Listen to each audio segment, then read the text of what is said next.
오늘의 큐티 말씀은 여호수아 24장 19절부터 33절입니다. 제목 언약 갱신.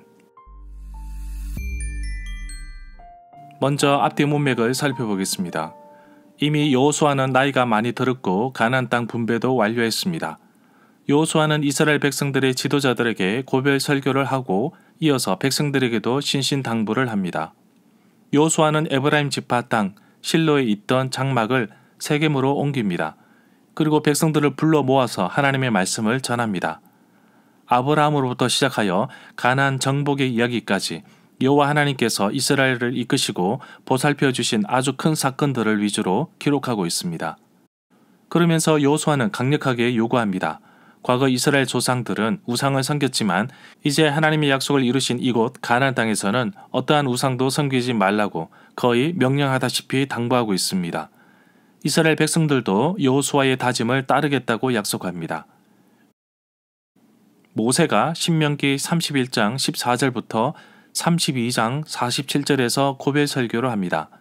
이스라엘 백성들이 가나안 땅을 점령하고 정착하고 나서 하나님을 배반할 것을 예고한 적이 있습니다.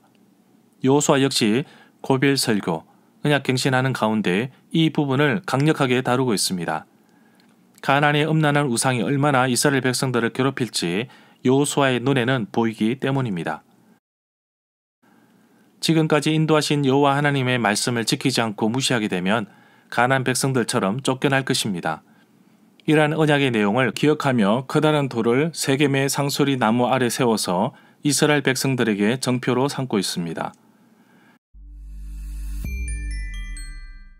문단을 나눠보겠습니다. 19절부터 27절은 이스라엘 백성들과 언약을 세우다. 28절부터 31절은 여호수아가 죽다. 32절부터 33절은 요셉이 자기 땅으로 돌아오다. 19절에 보면 백성들이 다짐을 하지만 여호수아는 이스라엘 백성들의 습성을 누구보다 잘 알기 때문에 경고의 메시지를 주고 있습니다. 모세도 고별 설교를 하면서 이스라엘 백성들이 가나안 정복을 한 이후에 하나님을 배신할 것을 미리 경고한 바 있습니다. 신명기 31장 29절에 보면 모세가 이스라엘 백성들에게 말합니다. 내가 알거니와 내가 죽은 후 너희가 스스로 부패하여 내가 너희에게 명령한 길을 떠나 여호와의 목전에 악을 행하여 너희의 손으로 하는 일로 그를 격노하게 하므로 너희가 후일에 재앙을 당하리라. 20절에 보면 하나님께서 바라시는 것은 정말 온전한 헌신입니다. 복을 내리신 이후에도 계속해서 약속한 언약을 지켜나갈 것을 요구하십니다.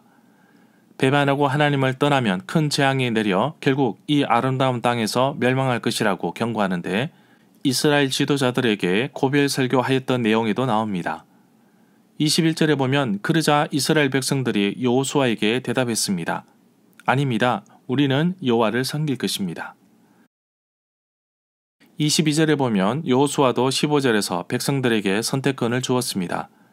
만일 여호와를 섬기는 것이 백성들에게 좋지 않게 보이면 이스라엘 조상들이 강 저쪽에 섬기던 신들이든지 거주하는 이곳 아모리 족속의 신들이든지 섬기신을 선택하려고 합니다.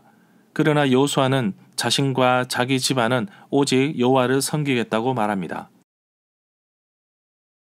23절에 보면 여호수아는 이미 14절에서 이스라엘 백성들에게 여호와를 경외하고 온전함과 진실함으로 섬기라고 하였습니다.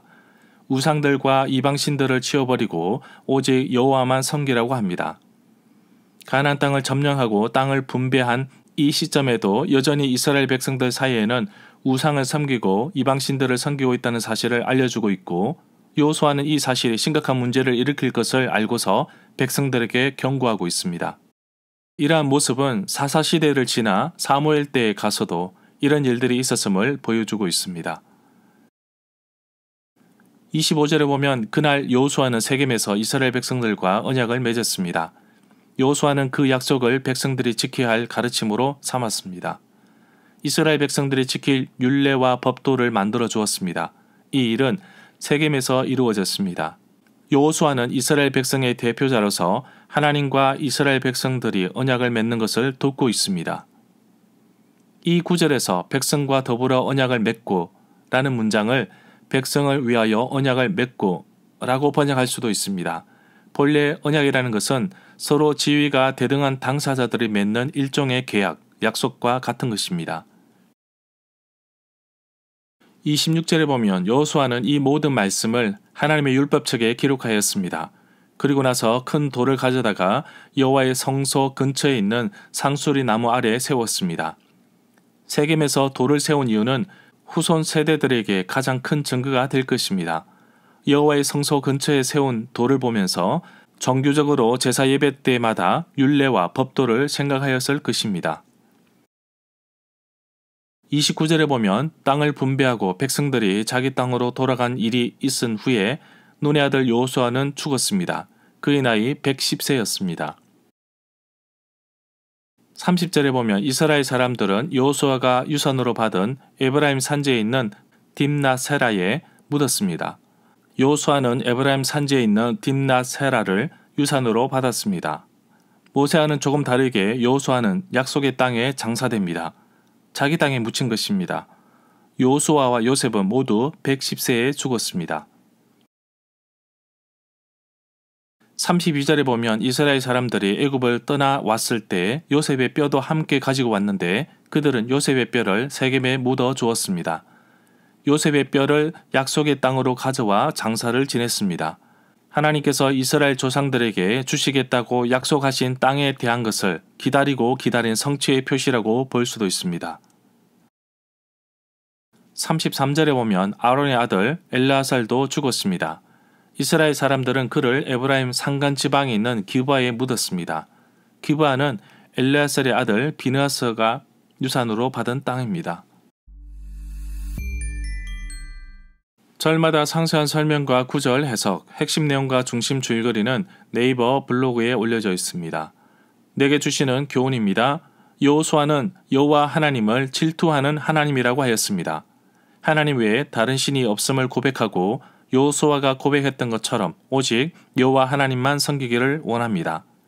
하인이 두 주인을 섬길 수 없듯이 오직 여호와 하나님이 나의 주인 되심을 고백하며 하나님을 섬기는 일에 게으르거나 다른 것에 우선순위를 두지 않겠습니다. 내 삶에서 정말 하나님보다 앞선 것이 있다면 또 내 삶에서 하나님만큼 높아진 것이 있다면 모두 다 버리고 오직 하나님 한 분만으로 만족하기를 원합니다. 여호수아는 자신의 사명을 다하고 세상을 떠났습니다.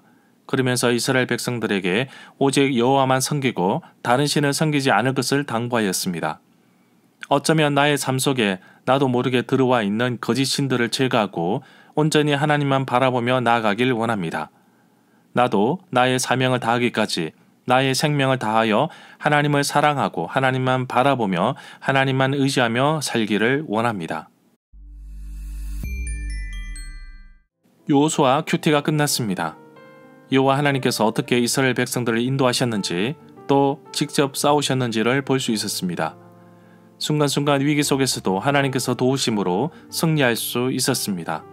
무엇보다도 하나님께서 하신 땅에 대한 약속이 여호수아에 이르러 이루어졌음을 보게 됩니다.